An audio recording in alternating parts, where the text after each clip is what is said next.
Well, welcome everyone to another edition of El Supercast. With me today is a very special guest, Widgett Walls. Oh, hey. Hey, I wasn't expecting to be special. I mean, I've been special for all my life, but in that special way, if you know what I mean. Right. So it has been a rather interesting couple of weeks. A certain friend of ours has experienced some trouble with a certain airline. I have heard of that. Yes.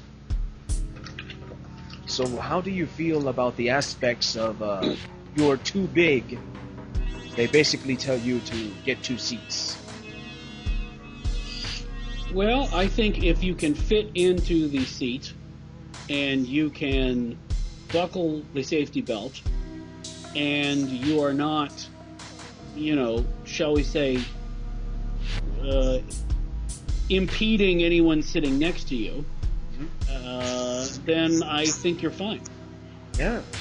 And it seems to me that if you are large enough that where you would be impeding someone else, at that point it's probably uncomfortable, and you would probably get a second seat anyway. Yes. But that's just me. No, I think that what probably happened is a misunderstanding between the two parties that ballooned into a, well, you know what, you guys suck. And yeah, it pretty much took off from there. I've been on a lot of podcasts like that, actually. So, one thing that I've been wondering, I know that sometime last year, I think it was last year, the Red Nose. Yes, Red Nose Net. Uh-huh. Yes. Isn't it about that time again? Well, the Red Nose Day happens every other year in the UK. On the off years, as I understand it, they have Sports Relief, which is happening this year about that time. We are looking at doing another event for this year, but we have not announced a date yet. So we have not forgotten Red Nose Net, and we plan on doing something special at some point in the future. Excellent. Now I'm wondering if you heard about another friend of ours, Semi, who has decided to put a poor Semi. task upon himself, Yeah. all in the name of charity. Yeah, I think we got the better end of that deal. Because honestly, if you think, basically what you're talking about is that Semi is offering to watch the movie Twilight. Yes. For every 50 pounds that he raises for cancer research. Yes. Which is that's a hell of a thing to take on, because really, if you have, it's a two-edged sword. If you have a bunch of enemies, they could make you watch a film over and over and over again. Especially in any film, I think if you watch too much, could get bad. Mm-hmm. Especially if you're watching them back to back to back. But no, he had to choose Twilight. So you could have a lot of enemies that could make your life miserable, but you could also, in turn, the second edge of the sword is drain money from your enemies, I guess. Yeah. There is that aspect too. Yeah, but I think it's very noble of him. I think it's probably a little bit of masochism. And once he gets done raising money, I think he should probably get help. Well, I hope that this task that he has put upon himself does not bring him to the loony bin. Yeah, no permanent damage. Yes, because that would be, that would defeat the purpose of doing it for charity. I know, because then we'd have to have a charity to pay for Semi's loony binness. Yes, that would be counterproductive.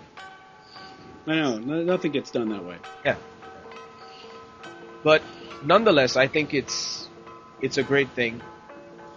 Even though his choice on movies is rather... Yeah, Oh. yeah. It shows that he's committed, though. I think Yes. probably should be committed, actually. Yeah. I question his sanity with that choice. I'd like to point out, though, that we were questioning his sanity even before this, but now we... Oh yeah. Well, now it's more abundantly clear. Yes. And you know, I feel responsible. I feel maybe in questioning his sanity before, I should have taken it a bit more seriously and gotten him some help. I don't know. Mm-hmm. Well, like I said, it's good to do something to give back, but perhaps he's gone a bit too far. I don't know. We'll see. Let's see what happens after about his 12th or 13th viewing. Oh yeah. And I expect to see randomness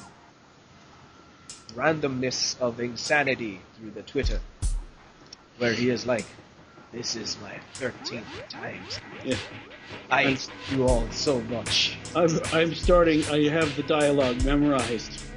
I'm starting to relate to the sparkly vampires.